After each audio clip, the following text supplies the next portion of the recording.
डंके की चोट पे जालिम को बुरा कहता हूँ, मुझे सूली से न जिंदानों से डर लगता है। मोहतरम चेयरमैन साहब, मैं आज इन लोगों की तरफ से बोल रहा हूँ जो दिखते तो हैं, जिनके बारे में बात तो होती है मगर उनकी कोई नहीं सुनता। मैं उनके बारे में बोल रहा हूँ जिनके बारे में वज़ीर आज़म मोदी ने कहा था कि घुसपैठी है। मैं उन बेटियों और माओं के बारे में कह रहा हूँ जिनके बारे में मोदी ने कहा कि ज़्यादा बच्चे पैदा करते। मैं उन मासूम नौजवानों के बारे में कह रहा हूँ जिनको मॉब लिंचिंग के ज़रिए मारा जा रहा है। मैं उन बेज़ुबान माँ और बाप के बारे में बोल रहा हूँ जिनकी औलाद आज इस हुकूमत के गलत कानून के चक्कर में जेलों में सड़ रहे हैं। सर, मैं दस्तूर जब इस ऐवान में बन रहा था, संविधान बन रहा था, तो उस वक्त अलहदा वोटर लिस्ट और इंतखाबी रिजर्वेशन की बात आई, तो उस वक्त के हमारे फाउंडिंग फादर्स ने, हमारे बुजुर्गों ने, दोनों समुदाय के हिंदू और मुसलमानों ने फैसला किया कि हम इस पर राज़ी नहीं होंगे। बल्कि उन्होंने क्या कहा था हमारे फाउंडिंग फादर्स ने, उन्होंने मुखालिफत की थी अलहदा वोटर लिस्ट की और इंतखाबी रिजर्वेशन की। उन्होंने कहा था, I quote sir, it is the duty of majority community to ensure that minorities are elected in the representative numbers. BJP मुसलमानों की नफरत पर जीतती है और मुसलमानों के नाम निहाद मसीहा मुसलमानों के 90% ज़्यादा वोट हासिल करते हैं, मगर फिर भी इस ऐवान के दरवाजे नहीं खुलते मुसलमानों के लिए और सिर्फ 4% मुसलमान जीत कर आते हैं। सर, संविधान सिर्फ एक किताब नहीं है जिसे चूमा जाए, संविधान एक किताब नहीं है जिसे दिखाया जाए, संविधान एक सिंबल भी है, मगर संविधान एक हमारे बुजुर्गों के ख्वाबों की किताब है।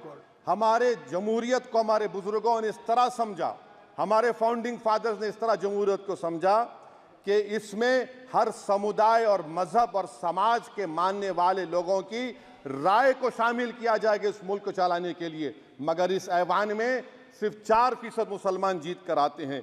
मैं संविधान से जो मोहब्बत के दावे करते हैं उनसे कहूँगा कि कभी उठाकर पढ़ो कॉन्स्टिट्यूएंट असेंबली डिबेट्स में कि नेहरू ने, H.C. मुखर्जी ने, सरदार हुकुम सिंह ने माइनॉरिटीज़ के बारे में क्या कहा था।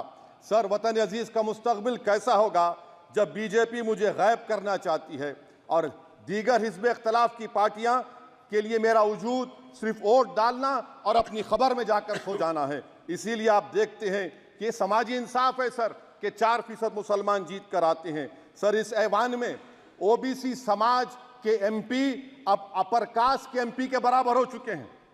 ओबीसी समाज के एमपी अब अपर कास्ट एमपी के बराबर हो चुके हैं और 14% मुसलमान सिर्फ 4% जीत कर आते हैं। CSDS का डेटा ये बताता है कि इस मुल्क में जो वोट बैंक है, जो एक मुश्त वोट डालता है, वो अपर कास्ट का है। मुसलमान का कभी ना वोट बैंक था ना कभी रहेगा।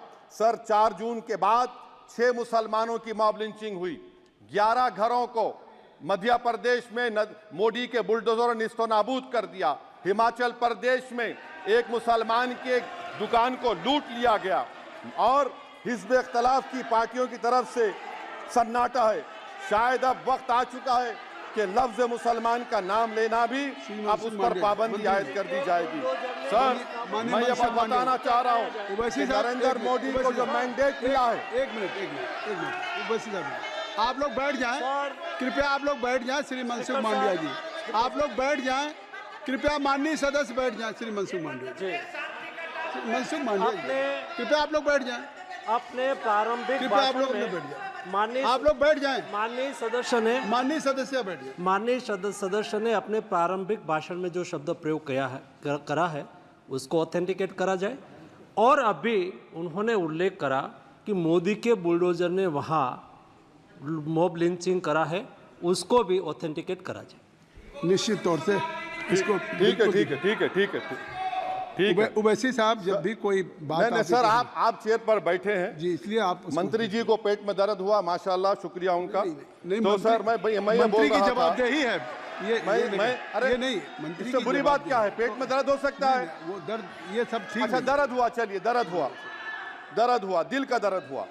तो सर, जो नरेंद्र मोदी को मैंडेट मिला है वो सिर्फ और सिर्फ मुसलमानों की नफरत पर हिंदुत्व की वजह से मिला है। आई वुड लाइक टू से it is not Modi's in dock, but every single person who voted him despite his anti-Muslim voice. And I would like to tell the opposition parties, this is not a moral victory for you. This is a victory of majoritarianism. Everyone should contemplate and do introspection. Why is it that the OBCs and the upper caste are getting their due representation? Why are the Muslims not getting? Are we here only to vote for you and not to get elected? If that is the case, please tell us that we are only here to vote for you. Sir, आज भारत के आधे नौजवान बेरोजगार हैं और रोजगार की तालाश, बेरोजगारी का आलम यह है सर कि मोदी सरकार के 5 साल में 75 लाख एस्पिरेंट्स की जिंदगी बर्बाद हो गई, 6 पेपर लीक हुआ। बेरोजगारी का आलम यह है सर कि रशिया जा रहे हैं, वहां जाकर अपनी जानों को दे रहे हैं। बेरोजगारी का आलम यह है कि नरेंद्र मोदी रोजगार का कैंप चलाती है नौजवानों के लिए कि तुम इजराइल में जाकर काम करो, उनको कैनन फॉडर बना रही है ताकि फलस्तीनियों की जायदादों को हड़प कर सके। ये भी कंक्लूड मैं, अरे सर मेरा टाइम है, कहाँ टाइम है सर, आप ये टाइम ले लिए मेरा। सर मैं 2 मिनट दीजिए। ये विश्वगुरु की पॉलिसी है, इजराइल को 27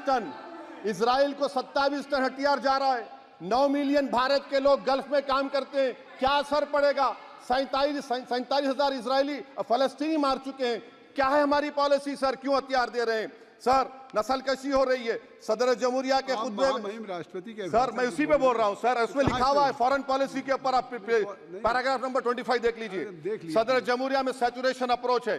क्यों नहीं मोदी सरकार माइनॉरिटीज को तीनों स्कॉलरशिप को डिमांड करती है सर, उसको आपने बजट कम कर दिया। सर बनारस का बुनकर 18 महीने से मंडी का शिकार है, सूरत और बेंगलुरु जा रहा है।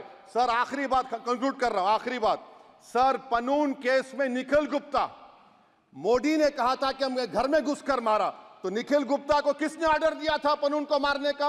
अगर नहीं दिया तो उसको बचाइए, और अगर दिया नहीं तो फिर उस पर पीएमएलए क्यों नहीं लगाते? और सर समाप्त करो, कमेटी बनाई आपने, उसका क्या हुआ? सर हम एससीओ को नहीं जा रहे। सर मैं आपको बता रहा हूं कि मैं अपनी इस तकरीर को टीपू सुल्तान की नजर, सुनिए सर, अब हो गया खत्म कर रहा हूं सर। मैं अपनी तकरीर को टीपू सुल्तान के नजर कर रहा हूं। ये टीपू सुल्तान की फोटो है, क्या आप इससे भी नफरत करेंगे? सर ये संविधान में टीपू सुल्तान की फोटो है जिस पर वल्लभ भाई पटेल ने साइन किया, श्यामा प्रसाद मुखर्जी ने साइन किया। ये आपकी नफरत है सर। आखिर में मैं अपनी बात को खत्म कर रहा हूं इस शेर पर कि क्या दिन दिखा रही है सियासत की धूप छांव, जो कल सपूत थे वो कपूतों में आ गए, थे इस कदर अजीम के पैरों में ताज थे, इतने हुए जलील के जूतों में आ गए। बहुत बहुत शुक्रिया सर।